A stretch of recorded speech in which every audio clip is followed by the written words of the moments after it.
Meus amados irmãos, a graça e a paz do Senhor Jesus, nós vamos de volta nessa noite, dia 25 de outubro, celebrar o nome do nosso Deus. Vamos glorificá-lo com todo o coração, alma, força e entendimento. Vamos para a oração, pedindo a Deus por esse culto que vamos prestar-lhes nesse instante.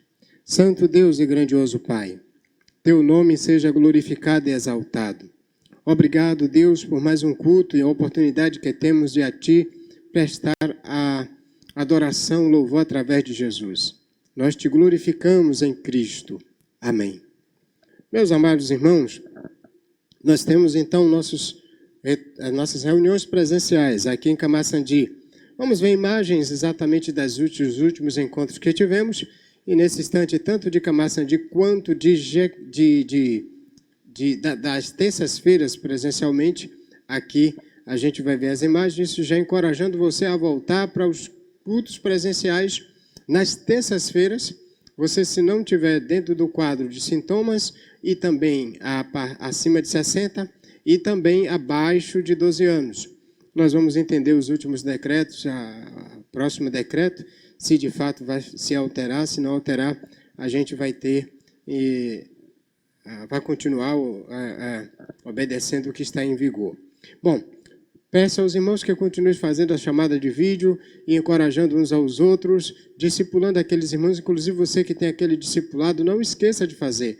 Não é a pandemia que vai deixar você distante de servir a Deus, de encorajar outros. E talvez um dos aspectos que a gente precisa entender é não deixar o amor de Cristo esfriar nos nossos corações. Ele vai esfriar nos corações daqueles que não têm compromisso com Cristo. Portanto, não deixe de fazer discipulado, de encorajar os irmãos. Vamos fazer isso e louvar ao Senhor.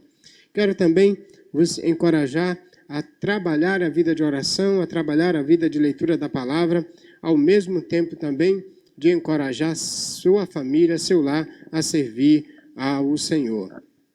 Temos alguns encorajamentos, entre eles queremos encorajar os irmãos Bernardo, Juscelia, nossa irmã Delícia, Keren, Beto, Diva, Jorge e Kelly.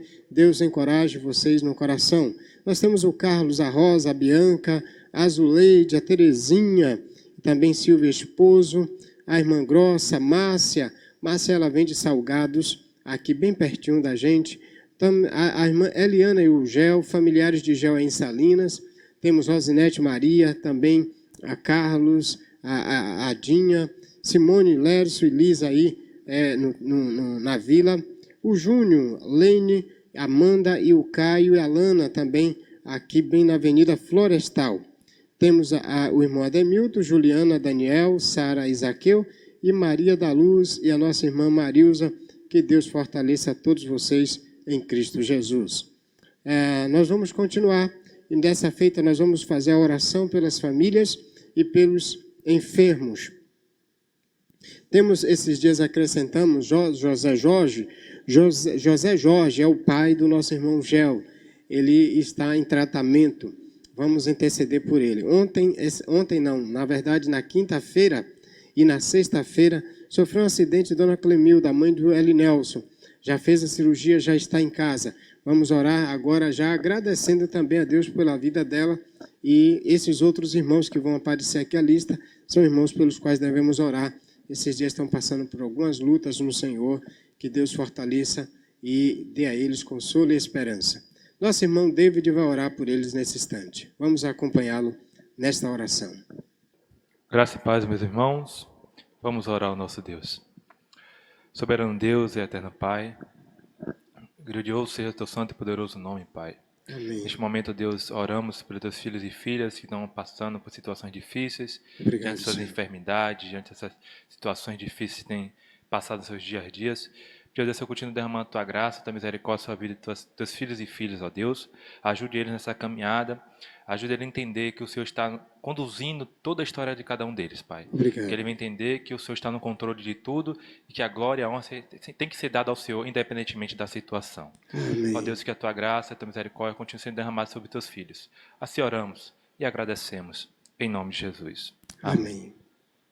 Obrigado, meu irmão David. Nós vamos prosseguir e vamos orar agradecendo a Deus pela vida dos irmãos. Eu quero acrescentar aqui já a vida também da nossa irmã Nilfa, que fez uma cirurgia dias passados, já está bem, vamos colocar nessa lista a vida de a nossa irmã Clemilda, a mãe de Ellen Nelson. Vamos pedir a Deus que fortaleça e continue dando esperança e consolo e cura nesse momento aí das lutas deles e agradecendo já porque eles receberam já isso. Nós vamos ouvir Marcelo orando a Deus, intercedendo com gratidão a Deus por esses irmãos. Graças e paz, meus irmãos, vamos orar ao Senhor. Amado Deus e Pai bendito, graças te damos, Senhor, por cada um desses irmãos que tem alcançado no Senhor seus pedidos de orações. Obrigado, Senhor. Graças te damos, Pai, pelo restabelecimento da saúde dos seus servos. Graças te damos pelo fortalecimento que o Senhor tem nos concedido, pela resposta das nossas orações, por mostrar o seu amor e a sua misericórdia e por nos fazer sentir que temos um Deus que, mesmo estando longe de nós, mesmo sendo tão grande, o seu amor se faz tão perto. As suas promessas se fazem verdadeiras em nossas vidas e as nossas orações são ouvidas pelo Senhor, Pai. Obrigado, Amém. Pai. Obrigado, Senhor, por nos sentir tão importantes diante do Senhor, por Amém. Nos fazer sentir amados, nos fazer sentir próximos do Senhor. Obrigado, Pai. Obrigado, Senhor, e assim nós oramos, assim agradecemos no nome de Jesus. Amém. Amém. Amém. Obrigado, Marcelo. Nós vamos, nesse instante, apresentar os irmãos que fizeram aniversário. No dia 26 nós temos o Leide, no dia 28 nós temos a irmã Cecília, no dia 28 também a nossa irmã Terezinha, nossa irmã Alana. Esses irmãos fizeram aniversário no dia 28. No dia 29 vai fazer José Carlos e no dia 31 nosso irmão Niel William. São os aniversariantes da semana a partir de amanhã. A Deus honra e glória pela vida desses irmãos. O irmão Genilson, ele vai orar nesse instante, agradecendo a Deus e pedindo pela vida desses irmãos também. Vamos acompanhá-lo nesta oração. Graça e paz, meus irmãos. Amém. Vamos orar. Amado Deus, grandioso Pai, obrigado pela vida de cada um desses irmãos que completaram mais um ano de vida. Obrigado, Nós Senhor. somos gratos ao Senhor por eles completarem mais um ano de vida. Amém. E por entenderem os teus propósitos, o teu querer e a tua vontade. Amém, Senhor. Pedimos ao Senhor que os encoraje e os fortaleça a viver a fé cristã, em o nome de Jesus. Amém. Obrigado, irmão Genilson. Vamos agradecer a todos os irmãos que nos visitam no canal. Deus seja louvado pela vida de cada um de vocês. Queremos que os irmãos orem e, ao mesmo tempo, dê as boas-vindas por esses irmãos que visitam-nos em cada culto. Esses são os nomes dos últimos irmãos que apareceram no canal conosco, lá no dia, na última quinta-feira, alguns deles também domingo pela manhã. Hoje pela manhã, nós vamos agradecer a Deus pela vida desses irmãos. Orem. Dê as boas-vindas também no chat a eles, e encoraje a permanecerem firmes na fé. E obrigado por você fazer parte desse culto celebrando a Deus.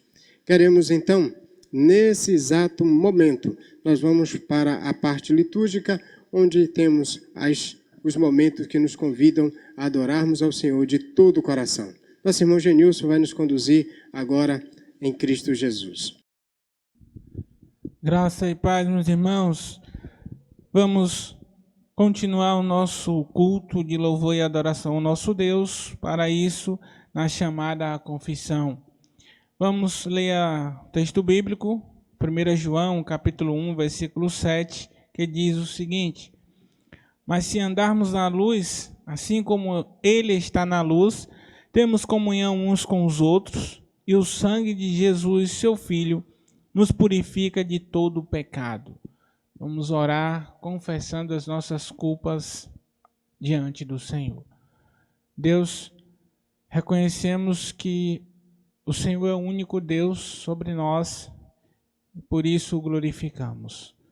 Pedimos ao Senhor perdão pelos nossos pecados e reconhecemos que pecamos contra Ti e precisamos da Tua misericórdia. Por isso, pedimos a ação de misericórdia, de graça do Senhor sobre nós, por intermédio de Jesus Cristo. É o que rogamos a Ti, em nome de Jesus. Amém. Vamos à chamada adoração. Leitura bíblica, Salmo 100, versículos 1 e 2, que diz: Celebrai com júbilo ao Senhor, todos os habitantes da terra. Cultuai ao Senhor com alegria e apresentai-vos a Ele com cântico. Alegres, felizes e satisfeitos, porque Jesus Cristo é o nosso Senhor. Vamos cantar louvor a nosso Deus. E é esse o anseio do nosso coração. A chegada daquele dia em que veremos o Filho do Homem vindo sobre as nuvens, demonstrando todo o seu poder e toda a sua glória, para consumar os seus planos de acordo com a vontade de Deus. Vamos juntos cantar este louvor de adoração? Então se verá. Louvemos ao Senhor.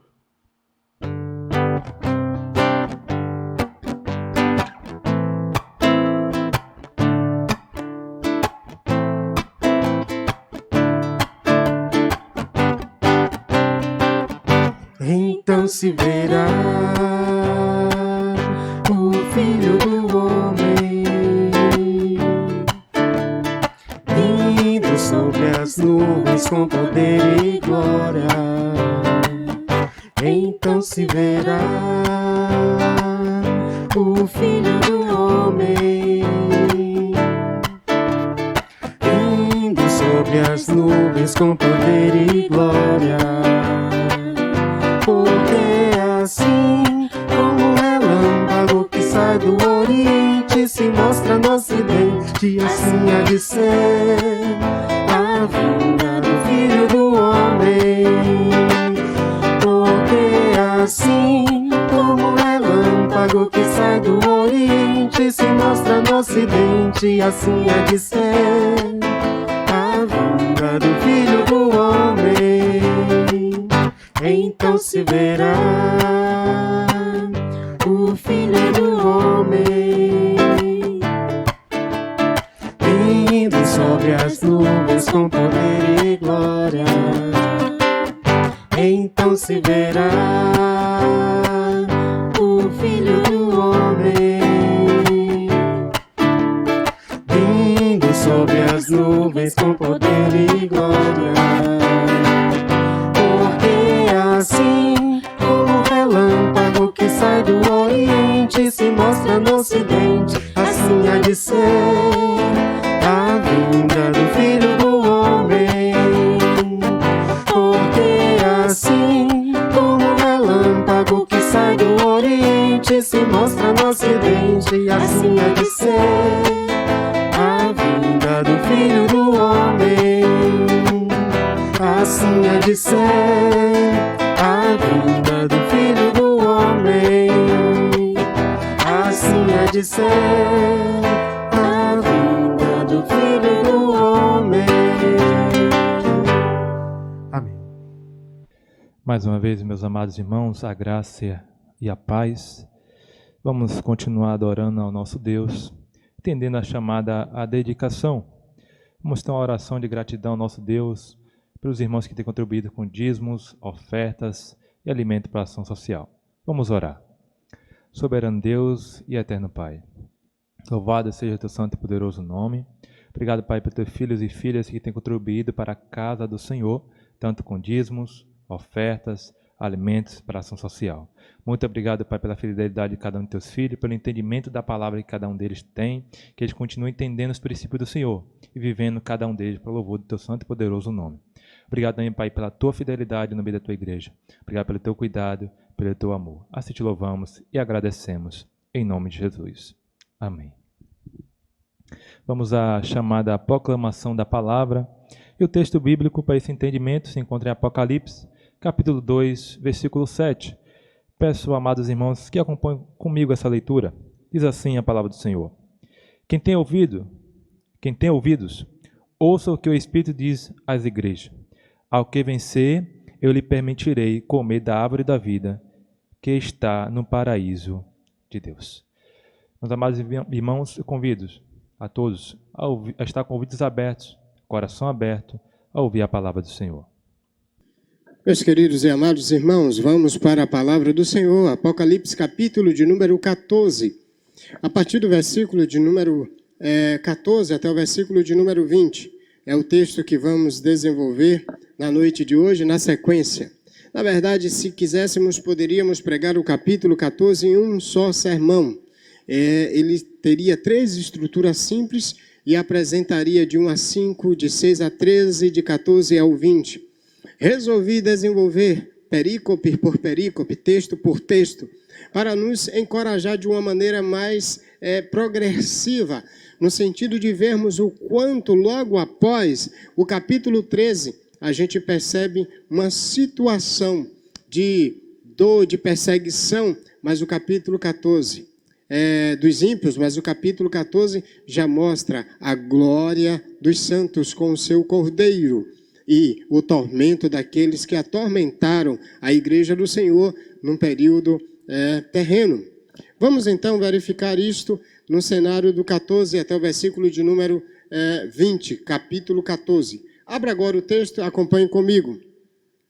O texto diz: Olhei e vi uma nuvem branca diante de mim, e sobre a nuvem estava sentado alguém semelhante ao Filho do Homem, com uma coroa de ouro sobre a cabeça e uma foice afiada na mão.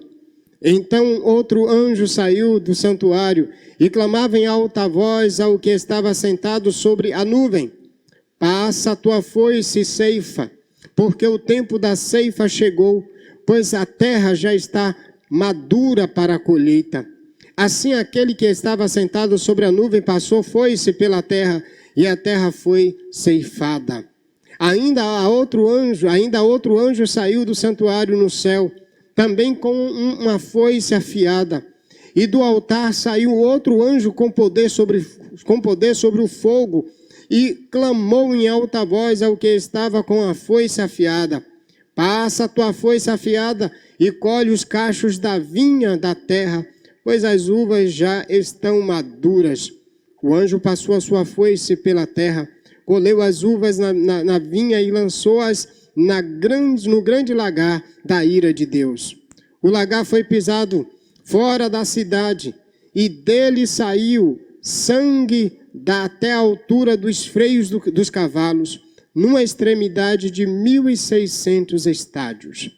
Que Deus nos ajude a entender a sua palavra na noite de hoje. Você que está acompanhando conosco, agora diga: esta é a palavra de Deus. Vamos pelo chat, aí você pode também escrever, porque nós temos convicção de que o livro de Apocalipse, e esse texto agora escrito e lido por nós, é a palavra de Deus. Vamos orar pedindo a Deus direção. Pai, obrigado por tua palavra. Ajude-nos a entendê-la e a guardá-la em os nossos corações, glorificando e exaltando o teu nome. De antemão já te agradecemos pela vitória triunfal do Cordeiro e de sua noiva, pela glória que ele recebe juntamente e também o nosso Deus assentado no trono, como o Senhor é glorificado e exaltado pelo teu povo remido, comprado pelo teu sangue, de todas as tribos, línguas, povos e nações. Obrigado por nos comprar, por nos resgatar, pagando o preço da nossa redenção. Em Cristo nós te exaltamos, desde agora e para sempre. Amém. Meus queridos e amados irmãos, estamos no terceiro ciclo de 7. Esse terceiro ciclo de 7 é um ciclo de juízo, onde as trombetas foram tocadas. E estamos num período do interlúdio das 7 trombetas. E todos os interlúdios sempre a gente verifica Deus preservando a igreja e trazendo juízo sobre os ímpios. Diante do cenário da perseguição, no contexto das 7 trombetas, agora nós percebemos o Senhor também mostrando a glória da sua igreja, mostrando a sua própria glória, Ele reinando e triunfando. O livro de Apocalipse é para encorajar as 7 igrejas da Ásia. Elas estavam perseguidas, e naquele cenário, então, o Senhor mostra a sua glória, inicialmente no capítulo 1, mas também no final do livro, como termina o livro, é o Senhor assentado no trono, reinando com a sua igreja na Nova Jerusalém, na Sião Celestial. Agora, nesse exato momento, a igreja que passava por perseguição, maus tratos, tribulação, martírio, e ao mesmo tempo seduzida no cenário lá das 7 igrejas, agora nesse cenário, o Senhor está mostrando para eles, aqueles irmãos, aquelas igrejas que valeu a pena confiar, valeu a pena exclusivamente adorá-lo, valeu a pena passar por todas as dores e dificuldades. Diante disso, a gente já precisa entender que o que encoraja a igreja não é exatamente as coisas externas, sociais, históricas, filosóficas, sociológicas, mas sim é aquilo que o Senhor revelou em sua palavra para a sua igreja. Ah, irmãos, quantos irmãos desencorajados nos dias de hoje, porque deixaram de olhar para a glória do Cordeiro, deixaram de olhar para o que o Cordeiro fez, deixaram de olhar para onde ele está. O que é interessante é que João e as 7 igrejas estão perseguidos, e mesmo nesse cenário, a visão que eles precisavam ter era a visão do trono, era a visão dos céus, era a igreja reinando, é o Cristo reinando com a igreja, Deus assentado e triunfando sobre todos os seus inimigos. E é isso que João, na verdade, utiliza para encorajar as 7 igrejas, mas também encorajar o povo de Deus da atualidade. Se encorajou as 7 igrejas daqueles dias, esses princípios bíblicos também são fundamentais para nos encorajar nessa noite, nessa ocasião. Temos então, esse capítulo, ele está logo após o capítulo 13, e o capítulo 13, ele é um momento onde o dragão, juntamente com os seus agentes, a besta da terra e a besta do mal, a besta do mar e a besta da terra, seus agentes usados pelo dragão Satanás, na verdade, eles perseguem a igreja e maltratam. Onde está a perseverança da igreja? Na fidelidade ao Cordeiro, apesar dos sofrimentos.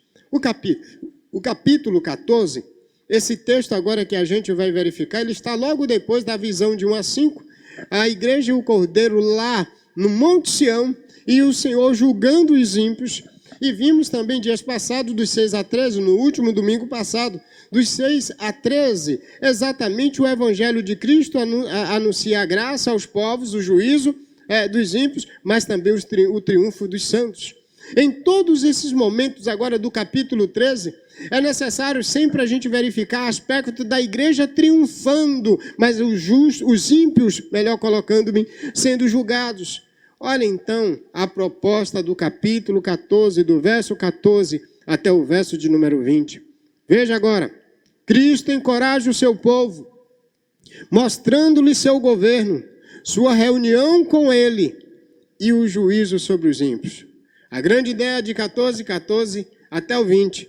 Cristo encoraja o seu povo, mostrando-lhe seu governo, sua reunião com ele e o seu juízo sobre os ímpios. Isso é importante porque, na verdade, as igrejas da atualidade, as 7 igrejas da Ásia, precisavam ver mais uma vez Cristo reinando e ela reinando com ele. Mas, ao mesmo tempo, o juízo sobre aqueles que atormentaram. E por que, pastor, é importante repetir isso? Eu fiz isso de 3 maneiras, de 1 a 5, de 6 a 13. Porque é importante repetir aquilo que é triunfo da igreja com o Cordeiro. Há muita gente que hoje assiste novelas e filmes e não cansa de ver cenas de violência, não cansa de ver cenas pornográficas, não cansa de ver cenas de fofoca, não cansa de ver cenas de homicídios, não cansa de ver tantas outras coisas. E por que a gente não repetir e nunca cansar de ouvir Deus e o Cordeiro e a igreja triunfa sobre os ímpios? E esse deve ser o hino que não deve ser enjoado, que devemos cantar. Às vezes eu fico até triste, sabe? Quando eu vejo irmãos dizer que estão cansados de ouvir aquele hino que já faz tempo que canta, tempo e tempo que canta. Quando se trata de canções que louvam a Deus, que glorificam a Deus, canções como Cristo reinou, Cristo está reinando, a igreja com ele e os ímpios recebendo o juízo do Cordeiro. Isso não deve ser enjoado a igreja ouvir, porque é isso que deve encorajar os santos, porque é essa visão que Deus quer que eu e você tenhamos. Portanto, a grande ideia, repetindo mais uma vez, Cristo encoraja o seu povo, mostrando-lhe seu governo, sua reunião com ele e o juízo sobre os ímpios. duas cenas são retratadas aqui. São duas cenas retratadas nesse cenário. E essas duas cenas, elas apontam, elas mostram a da colheita e a do lagar. São duas cenas. Há uma confusão para alguns. Eu não tenho dificuldade, por isso que vou desenvolver da forma que eu vou desenvolver para vocês. E quando se fala aqui da ceifa e do lagar, na verdade, duas ceifas. Na verdade, nós temos aqui a colheita, a ceifa da colheita e também a ceifa no lagar. E nessas duas cenas a gente vai perceber, uma é a proposta de 14 até o verso 16, e a outra é a proposta do 17 até o verso de número 20. Qual é a proposta ou qual é as cenas aqui, as cenas retratadas, ou a primeira cena retratada, do 14 até o versículo de número 17? Vamos verificar a grande ideia desses versos? Cristo encoraja seu povo, mostrando-lhe seu governo e sua reunião com ele. A primeira cena é uma cena da igreja reinando com Cristo. E aí você pode perguntar, como a gente consegue ver a igreja reinando com Cristo? Aqui é muito clara essa cena. Olhei, verso 14, olhe comigo, leia. Olhei e vi uma nuvem branca diante de mim, e sobre a nuvem estava sentado alguém semelhante ao Filho do Homem. Agora a visão de João é transportada para um momento extraordinário. Ele vê na nuvem branca diante dele. E nessa nuvem, quem é que estava assentado sobre ela? Alguém semelhante ao Filho do Homem. A primeira proposta aqui, na verdade, é um reflexo àquela linguagem de Daniel 7, 13 e 14. Quem é o Filho do Homem apresentado lá em Daniel 7,13? É Jesus Cristo. Inclusive, a gente vai verificar que o título do Filho do Homem é usado por Jesus para si mesmo 81 vezes no Evangelho. A gente que tem dúvida que quando se trata aqui do Filho do Homem não é Jesus. Mas é sim. Inclusive, se você, por exemplo, olhar lá no Evangelho, aqui também a gente tem outras cenas no próprio livro de Apocalipse, uma referência a Jesus. No capítulo 7 de Daniel, versículo 13, Filho do Homem, se você também quiser anotar, está lá. É uma alusão diretamente a Jesus Cristo. A ideia é que o Filho do Homem, ele agora vem visivelmente, fisicamente, pessoalmente, gloriosamente, vitoriosamente. É muita coisa para uma pessoa só entender. Mas ele vem como ele subiu. Lembra lá de Atos? Atos capítulo 1, quando Jesus dá a orientação aos apóstolos, e depois o anjo diz, assim como viste subir, também nós o veremos descer. A vinda de Jesus, ela é triunfal, mas ela é pessoal, ela é visível, ela é gloriosa e vitoriosa. Ele virá como subiu. Ele, em Atos 1, 19 até 11, está escrito dessa forma: com uma coroa de ouro sobre a cabeça e uma foice afiada na mão.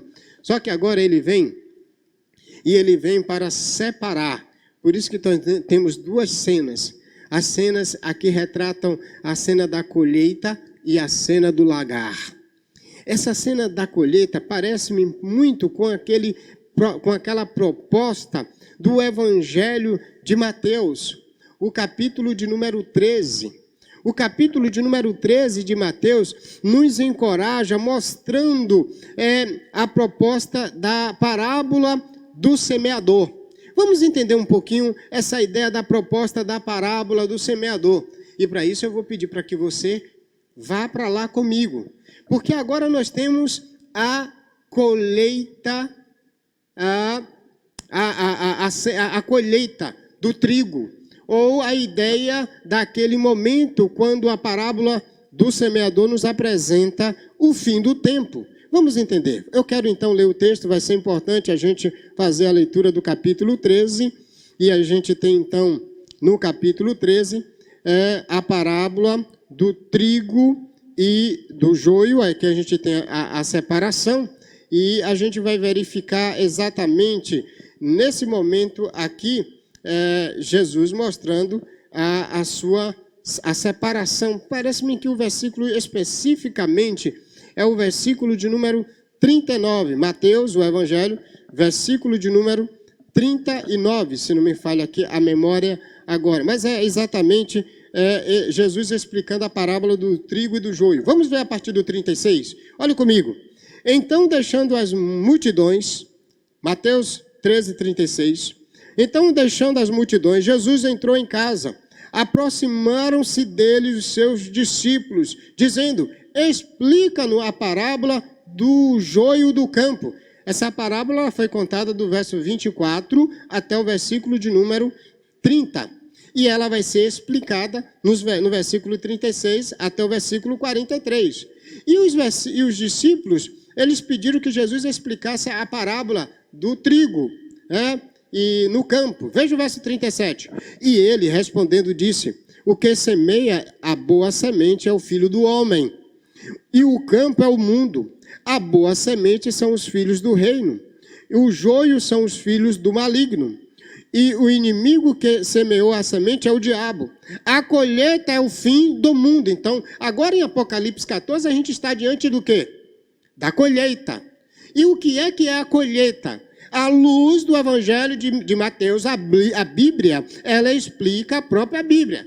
O que é a colheita? O que é a ceifa? A ceifa é o fim do mundo. É o momento onde Jesus Cristo vem e vai fazer agora plenamente trazer o juízo, mas também vai ter o momento que a gente vai ver a separação do joio e do trigo. Por isso, o verso 39 diz: o inimigo que semeou é o diabo, a colheita é o fim do mundo, e os que fazem a colheita são os anjos. Verso 40, assim como o joio é colhido e queimado no fogo, assim será o fim do mundo. O Filho do Homem enviará seus anjos, e eles ajuntarão do seu reino tudo que serve de tropeço, e os que praticam o mal, e os lançarão na fornalha de fogo, e ali haverá choro e ranger de dentes. Então os justos resplandecerão como o sol no reino de seu Pai, e quem tem ouvidos, ouça. Nesse cenário, nós, na verdade, estamos aqui diante do fim do mundo. É o cenário do juízo final, onde está exatamente aqui sendo distinguido a ideia de quem é quem, e quem está reinando e trazendo o juízo. Desde o capítulo 5, é o Cordeiro que está abrindo os selos e mostrando o destino dos ímpios, mas a glória dos salvos, o louvor de Deus e do Cordeiro por meio dos que foram redimidos. Assim nós, então, temos aqui, Cristo encoraja o seu povo, mostrando o seu governo, mas também a sua reunião com ele. Isso é encorajador, porque nós temos no capítulo 13 um cenário de perseguição, mas agora ele está mostrando, igreja, vejam a glória do Cordeiro e a glória de vocês.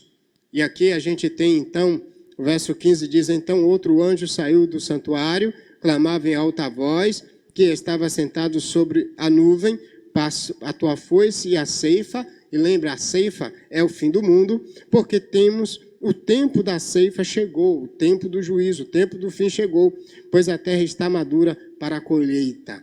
Então, à luz de Mateus 13, 39, a colheita é o fim. Assim, aquele que estava sentado na nuvem, conforme o texto de Mateus 24, 31 também mostra isso, passou a sua foice pela terra, e a terra foi ceifada. Cristo, então, vem para a colheita das primícias, ou seja, reunir seus eleitos, à luz de 14, 15 a 16. Ele virá para reunir, na verdade, os seus escolhidos, dos quatro cantos da terra. E é nesse cenário que ele vai exatamente fazer a separação plena da igreja e dos ímpios, conforme Mateus 24, no 29 a 31. Aqui também, então, ele assentará-se no trono e julgará todas as nações. A gente vai verificar esse julgamento na próxima proposta da colheita do lagar, que é bem clara para nós.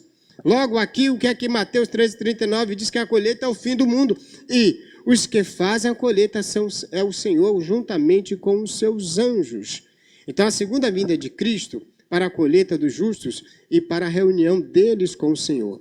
Aqui está um encorajamento para as 7 igrejas fenomenal. As 7 igrejas precisavam entender quem estava julgando.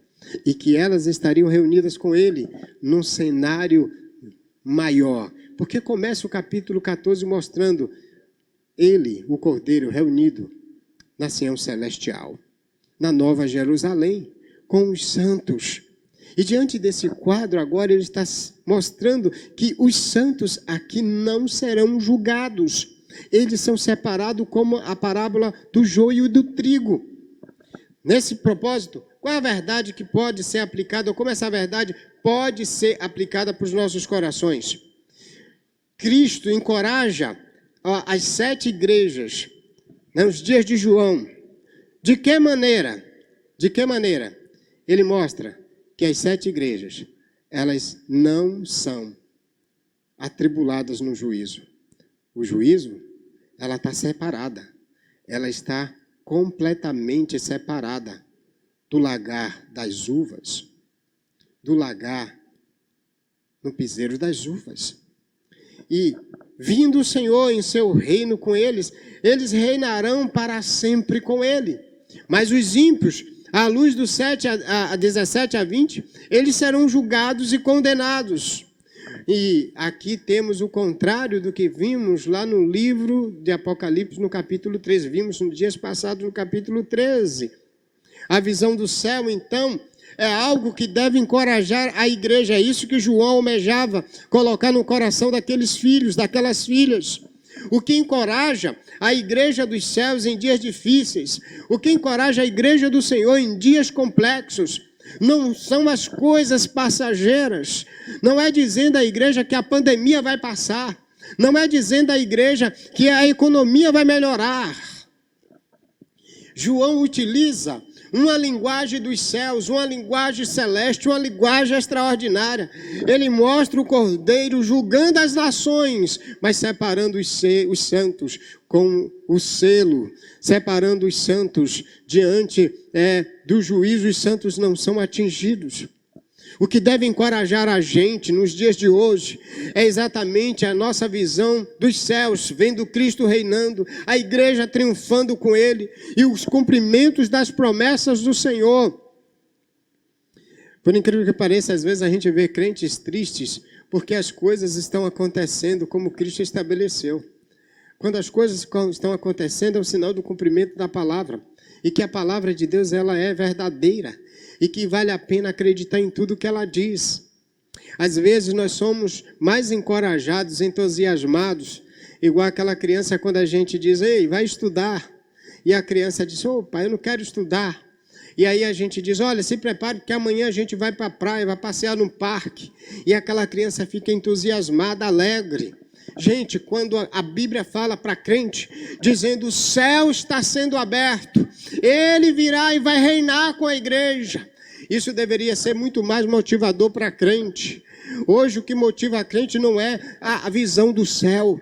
Minha tristeza é o que às vezes tem motivado o crente. São os bens terrenos, as curas físicas, as melhorias materiais. Sabe o que é que os crentes às vezes estão preocupados? E a minha preocupação é essa. Nós teremos uma igreja pós-pandemia muito diferente de uma igreja antes da pandemia. A gente vai entender de fato quem é a igreja, quem é salvo, quem é remido, quem foi encorajado, quem foi convertido. Porque o que tem de crente aí, muitos já acostumados com a situação temporária. E às vezes tentam até empurrar na nossa cabeça, você tem que viver um novo normal. A igreja sempre viveu olhando para o céu. O normal da igreja é olhar para o céu. O normal da igreja é ver o Cristo sentado no trono. O normal da igreja é entender a glória do Cordeiro e a glória dela. O normal da igreja não é verificar as coisas que passam. Tem gente que está preocupado como vai ser a economia posterior. Sabe qual é a minha grande preocupação? São os crentes que, desapercebidos, semelhantes às 5 virgens, não estão atentos aos ensinos da palavra e à volta do Cordeiro. Se nesses dias você está tão preocupado com as coisas contemporâneas, passageiras e temporárias, a visão dos céus precisa estar no seu coração. Precisa estar no seu coração. Na verdade, eu queria fazer uma pergunta a todos nós nesta noite. O que é que motiva você na fé cristã? A minha preocupação, porque nesses dias eu tenho sempre ouvido pastores em reuniões, meu pastor, está difícil pastorear nessa pandemia. Que coisa! Olha, os crentes estão perdendo o fôlego. Eu quero dizer para você, nesta noite, como crente em Jesus, o meu fôlego está lá em cima. Porque mesmo João na ilha de Patmos, ele não olha para os pregressos da prisão na ilha de Patmos. É na ilha de Patmos que ele vê os céus abertos, o Cordeiro Santo. Ele vê a igreja reinando. Irmãos, com pandemia, sem pandemia, com economia descendo, com doenças, com... Ah, meu irmão, não é isso que me desencoraja. Maior o que está em mim, irmãos. Maior o que está em nós. E talvez se você está aquele crente lá para baixo, é porque você precisa olhar para o reino. O reino é que chama a gente para olhar para ele. Não estou preocupado se eu vou passar fome. Não estou preocupado se a infração está aumentando feijão, arroz. Não estou preocupado com isso, não. A igreja sempre passa por isso. Me lembro então da igreja do Senhor, no Antigo Testamento, o remanescente que passou 70 anos no cativeiro. Uma hora dessa a gente vai tentar trabalhar o livro de Ageu. Mas é interessante que o livro de Ageu é o momento do retorno do povo dos 70 anos de cativeiro. E sabe quando o povo voltou de lá? Sabe qual era a preocupação do povo? Não era com um templo temporário. A preocupação do povo, sabe qual era? Construir as suas casas. E aí por isso que Deus vem e manda Ageu e diz, olha, diga para o povo que a prioridade deles deveria ser outra. Eu espero que nesses dias de pandemia e depois dela, quando passar, você continue com a visão de João no seu coração, do Cordeiro reinando, julgando as nações e os inimigos da igreja. Conheço muitos crentes que às vezes para encorajar, para ficar entusiasmado, tem que ir para passeios, tem que ir para isso, tem que ir para aquilo outro. E esses dias, quando a gente não podia ir para lugar nenhum, ainda não pode ir para muito canto, o povo está indo. O que é que te encorajava? Sabe o que é que tem encorajado muitos crentes nesses dias, irmão Janilson? Internet. Filmes, novelas. O cara passa horas e horas, a pessoa passa horas e horas assistindo situações de filmes, novelas, mas não passa além da Bíblia, vida de oração consagrando ao Senhor, aí demonstra onde está o seu coração. Vamos avançar. Porque do 17 até o versículo de número 20, a grande ideia para lembrar para a gente, Cristo encoraja seu povo, mostrando-lhe seu governo, sua reunião com ele, mostrando seu governo, sua reunião com o seu povo e o juízo sobre os ímpios. Mas agora a gente vai para a proposta do juízo sobre os ímpios. Veja o 17 até o versículo de número 20. Cristo encoraja seu povo, mostrando-lhe seu juízo sobre os ímpios. E agora a gente verifica de forma clara isso. Quando? Vamos fazer a proposta da leitura. Primeiro versículo 17 e ainda 18 diz, um outro anjo saiu do santuário no céu, também com sua foice afiada. É a ideia da colheita. Do altar saiu um outro anjo, com poder sobre o fogo, e clamou em alta voz ao que estava com a foice afiada, passa a tua foice afiada, e colhe os cachos da vinha da terra, pois as uvas já estão maduras. Versículo 17, versículo 18, mostra a ideia de um julgamento, da foice do Senhor colhendo, podando definitivamente a colheita. No versículo 18 e 19, nos tempos bíblicos, a gente vai encontrar que as uvas eram pisadas com os pés no lagar, que tinha um duto ligando a um receptáculo inferior, que era junto do sulco. O que é que o pisar das uvas eram, na verdade, uma figura familiar para a execução da ira divina sobre os seus inimigos. E aqui a gente tem, na verdade, o juízo para os ímpios será como o processo do pisar no lagar.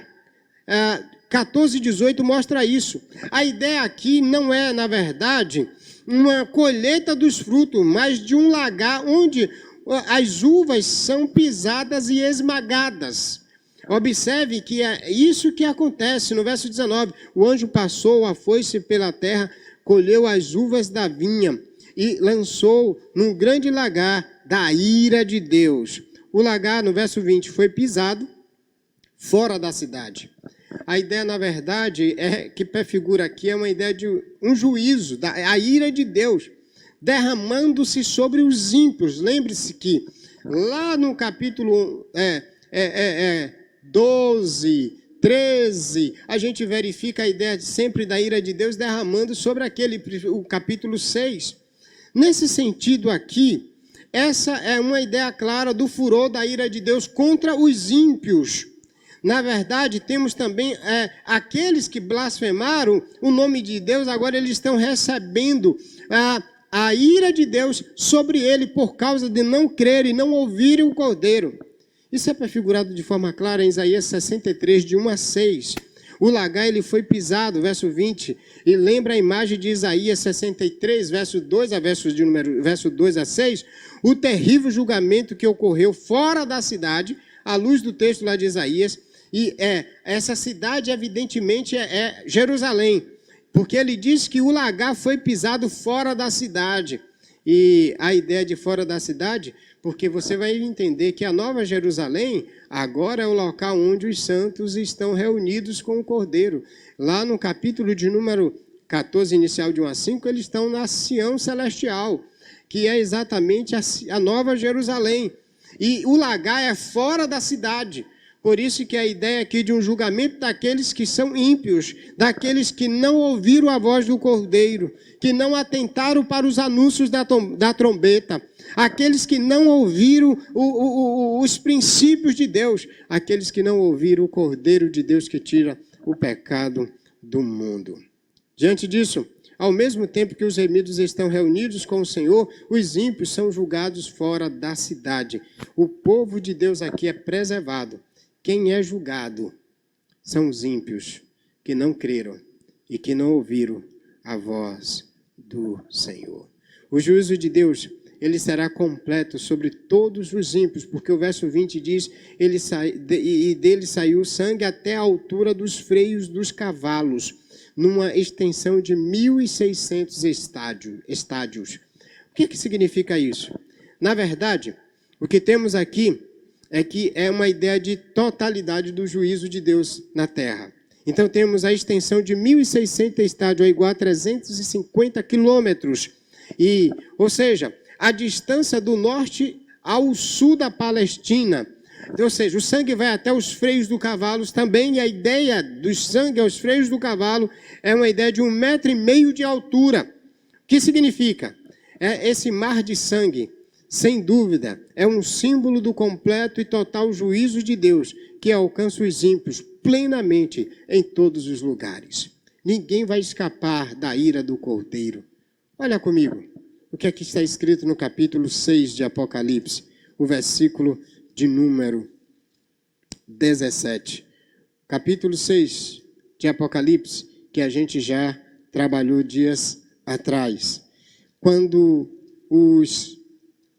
a abertura do 6º selo, observe o que está escrito no verso de número 16 do capítulo 16 e 17. E diziam os montes e rochedos, caí sobre nós, escondei-nos na face do que está sentado no trono e da ira do Cordeiro, porque chegou o grande dia da ira deles. Quem poderá subsistir?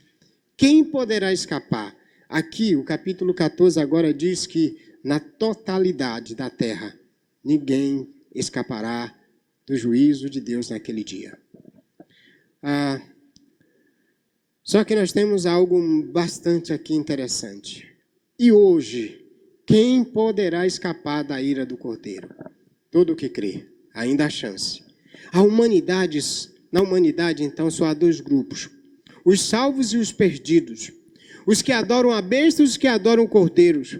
Os que estarão com Cristo no Monte Sião e os que serão atormentados dia e noite, os que participarão agora do lagar do lado de fora da cidade.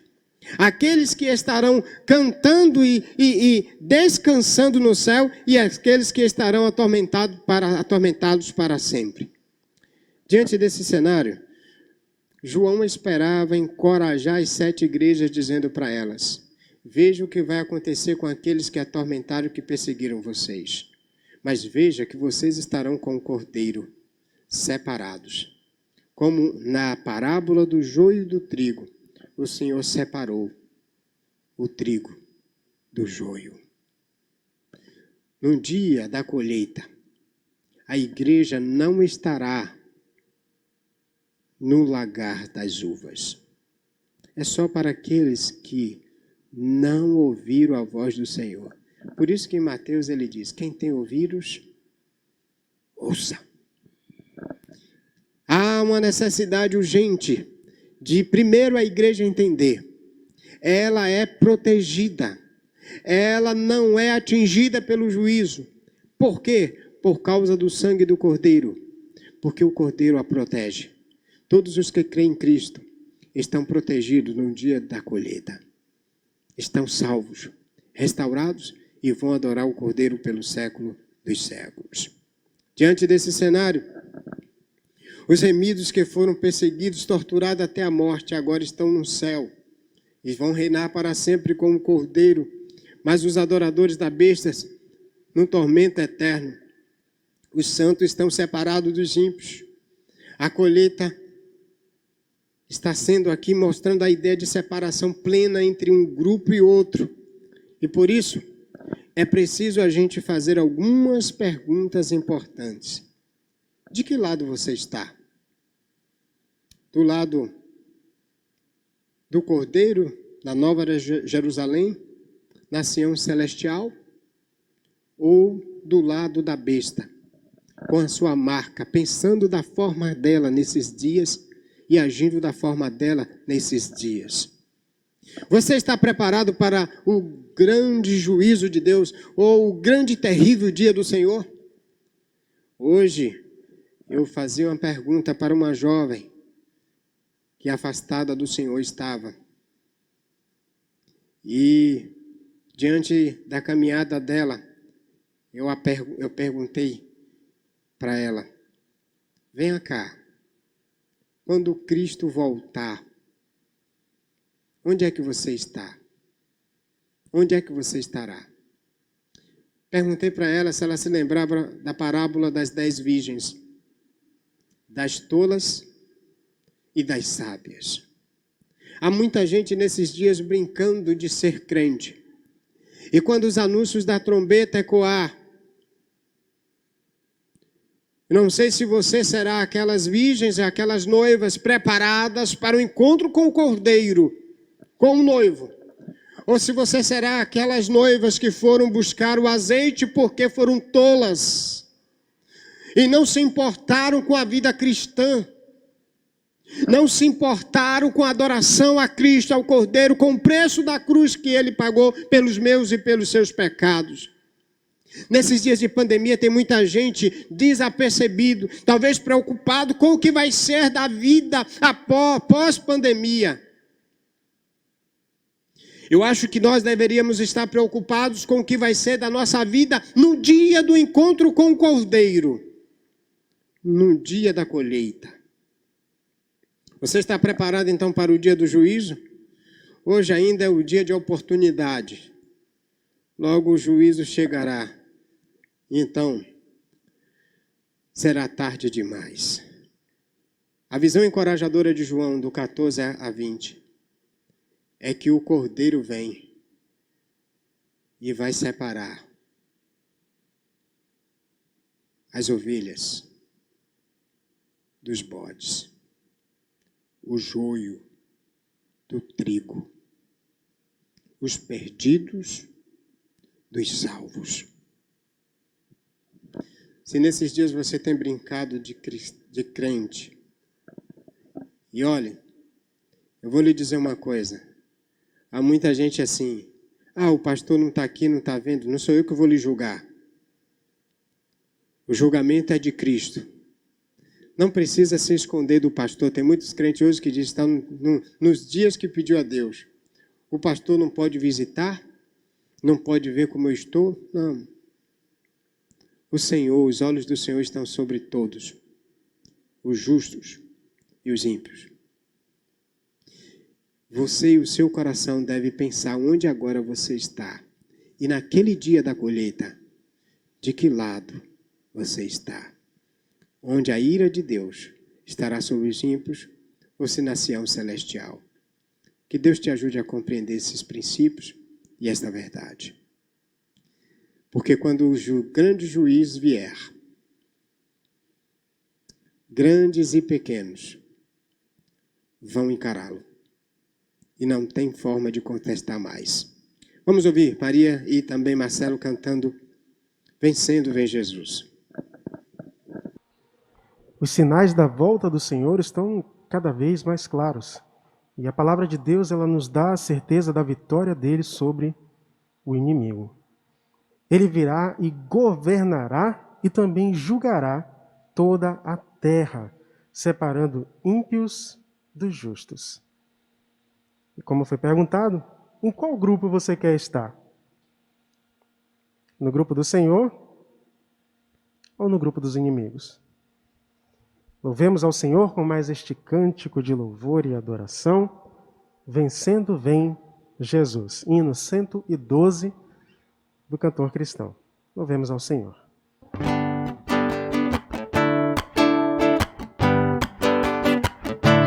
Já refúgio a glória eterna de Jesus, o Rei dos Reis. Breve os reinos deste mundo seguirão as suas leis. Os sinais da sua vinda mas se mostram cada vez. Vencendo vem Jesus. Glória, glória, aleluia. Glória, glória, aleluia. Glória, glória, aleluia.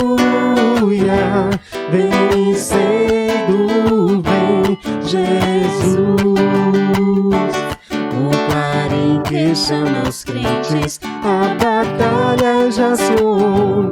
Cristo à frente do seu povo, multidões já conquistou. O inimigo em retirada, seu furor patenteou.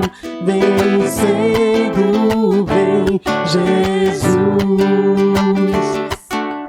Glória, glória, aleluia. Glória, glória, aleluia. Glória, glória, aleluia. Vencendo vem Jesus. Eis que em glória refulgente sobre as nuvens descerá, e as nações e os reis da terra com poder governará. Sim, em paz e santidade toda a terra regerá. Vencendo vem Jesus. Glória, glória, aleluia. Glória, glória, aleluia. Glória, glória, aleluia. Vencendo vem Jesus. E por fim entronizado, as nações há de julgar. Todos grandes e pequenos, o juiz hão de encarar. E os remidos triunfantes em fulgor hão de cantar. Vencido tem Jesus. Glória, glória, aleluia. Glória, glória, aleluia. Glória, glória, aleluia. Vencido tem Jesus.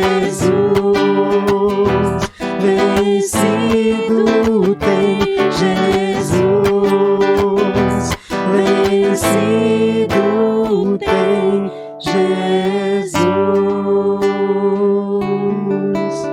Amém.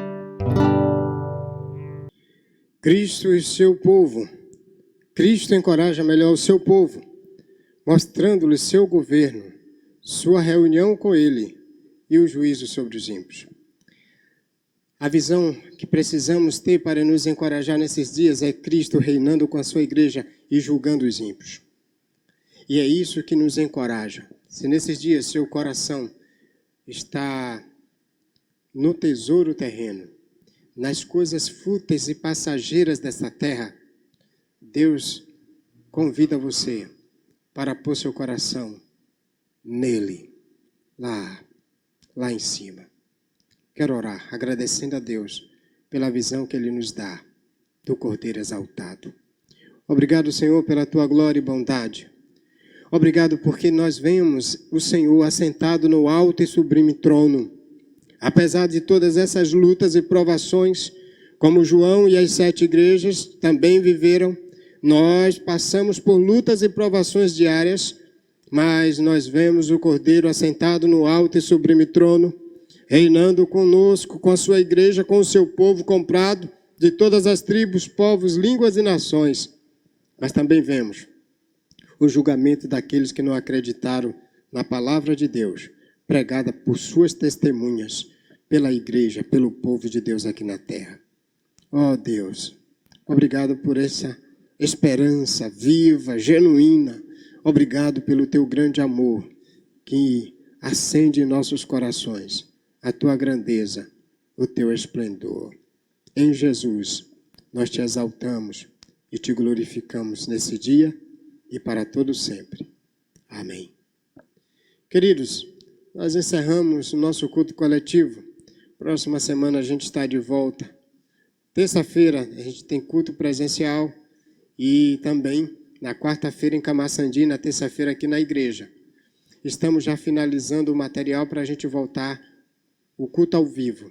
Eu acredito que agora, no primeiro domingo, se Deus permitir, de novembro, a gente já está com tudo pronto e a gente já volta. Portanto, eu quero pedir aos irmãos que já se preparem para isso. Nós vamos terminar com a nossa súplica permanente. Convido a equipe para assim fazermos. Salmo 90, versículo de número 17 diz: Seja sobre nós a graça do Senhor nosso Deus. Confirma sobre nós a obra das nossas mãos. Sim, confirma a obra de nossas mãos, em nome de Jesus. Amém. Que Deus nos encoraje e nos fortaleça nesses dias. Até na quinta-feira, se Deus permitir. Um forte abraço em todos.